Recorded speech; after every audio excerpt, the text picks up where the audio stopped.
अमरीकी सदर Donald Trump ने नए हमलों को हेलीकॉप्टर की तबाही का रद्द-ए-अमल करार दिया। सदर डोनाल्ड ट्रंप ने बावर कराया कि वो हमेशा मजबूत अंदाज में जवाब देने पर यकीन रखते हैं। अपनी पूरी जिंदगी में हमेशा ऐसा ही किया है।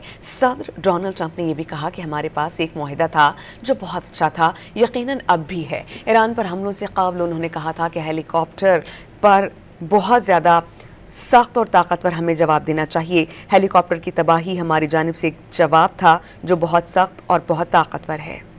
अमरीकी सदर डोनाल्ड ट्रंप ने नए हमलों को हेलीकॉप्टर की तबाही का रद्द-ए-अमल करार दिया। सदर डोनाल्ड ट्रंप ने बावर कराया कि वो हमेशा मजबूत अंदाज में जवाब देने पर यकीन रखते हैं। अपनी पूरी जिंदगी में हमेशा ऐसा ही किया है। सदर डोनाल्ड ट्रंप ने यह भी कहा कि हमारे पास एक मुआहिदा था जो बहुत अच्छा था, यकीनन अब भी है। ईरान पर हमलों से कबल उन्होंने कहा था कि हेलीकॉप्टर पर बहुत ज़्यादा सख्त और ताकतवर हमें जवाब देना चाहिए। हेलीकॉप्टर की तबाही हमारी जानिब से एक जवाब था जो बहुत सख्त और बहुत ताकतवर है।